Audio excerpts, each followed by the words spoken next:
Hello again, friends. So we are up in the balcony of the chapel. This is a self-contained unit. Everything in this organ sits inside this box. What you just saw right here is the beginning of making the sound. This is the wind chest, and you can see that this is fabric.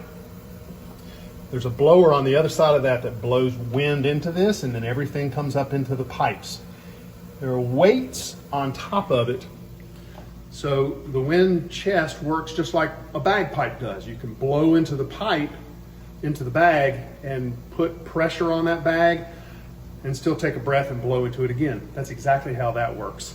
And before we had electricity, you hear about people apprenticing to become an organist. So the first job of the apprentice was to sit here with bellows and pump that up the entire time that the master was playing or the master was teaching another student. That was the apprentice's job, to pump that bag up. So while we're standing here and you can look inside, everything that we saw next door looks fairly similar to what we have here. Wooden pipes, some metal pipes.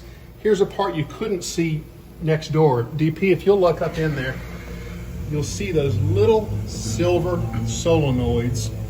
Those are electronically connected to the keyboard, and every time you touch key, one of those solenoids turns on. So that's how you actually get the wind into the pipe. There's another difference about this organ, and it's this pipe right here. This is used when you have a small space, but you still want a big sound. Remember how I said an 8-foot flute, 8-foot pipe was 8 feet long? Well, this one is. As you can see, it's 8 feet long. However, it sounds as though it were 16 feet long. And they do that with this. There's a little stopper here. So what happens with this is the sound starts at the bottom, goes all the way up the pipe. That's 8 feet. It gets to the top and goes bump, and comes right back down the pipe and comes back out. 8 plus 8 is 16 feet. So these are called stopped pipes. Another thing I want you to see, this is the most common question that I'm asked. Are these real? Yes, these are real. They're real and they're loud, and I use them all the time. There are two things about this to look at. A little piece of lead right here, which is used to tune. As we unroll that and make the pipe a little longer, it makes the sound go down. If you go shorter, it makes the pitch go higher. And if you look on the front of the pipe, at the hole where the sound comes out, there are these little wings. And those wings are used to change the intonation. And intonation is not pitch, but how we actually sound. So if you sing, how, I'm not doing anything different except changing how, that's changing the shape of my mouth. The sound that I'm making is exactly the same. So that's what those wings do. They shape the sound and funnel them to round them off a little bit.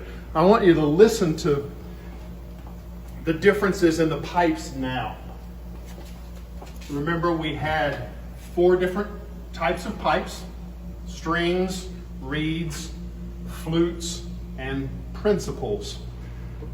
This organ only has 2 types of pipes. We have no reeds and we have no strings, but we have flutes.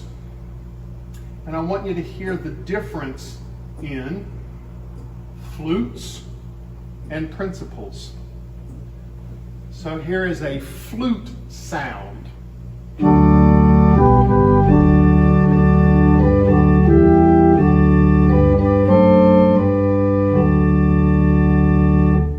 So that's the flute, and that's the wooden pipe. Very sweet, mellow sound. Here's the principal sound.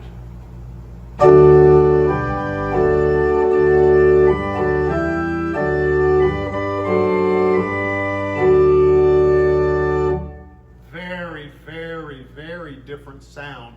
That's what we're used to singing hymns to, is the principal. It speaks, meaning you can hear it. It's sharp, it's crisp. It speaks and sends out over top of the singing so that you can hear it on top of your voice.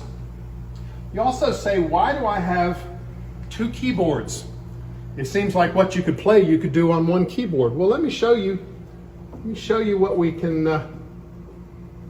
Here's the piece that you're used to hearing that is on two separate keyboards.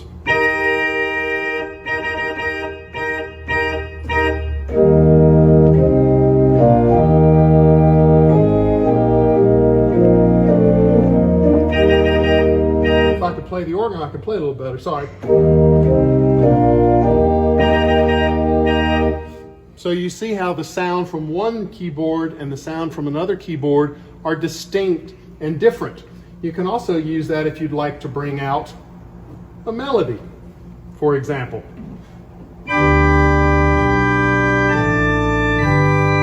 That's the top keyboard. That's the bottom keyboard. If I would like to bring the melody out,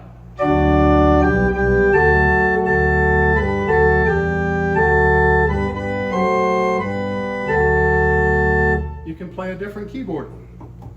And the same holds true with the other organ. We can add reeds, we can add trumpets, you can add the strings, and you can get a variety of sound. The other thing that you can see clearly on this organ is the swell. And remember, we talked about the swell.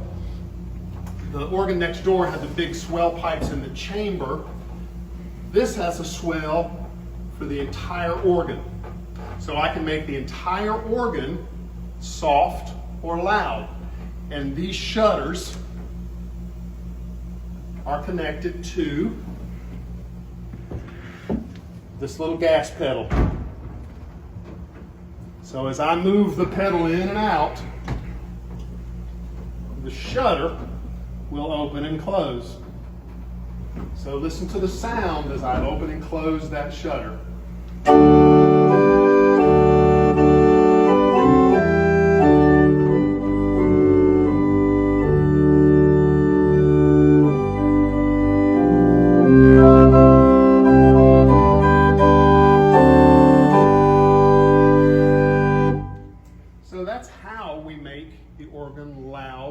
And soft, and that's the only way we have to make the organ loud or soft. Once we put the stop on and decide what sound we have, the organ has no volume control. It sounds as though it does, and a lot of that is the technique of the player, but if you watch this sound,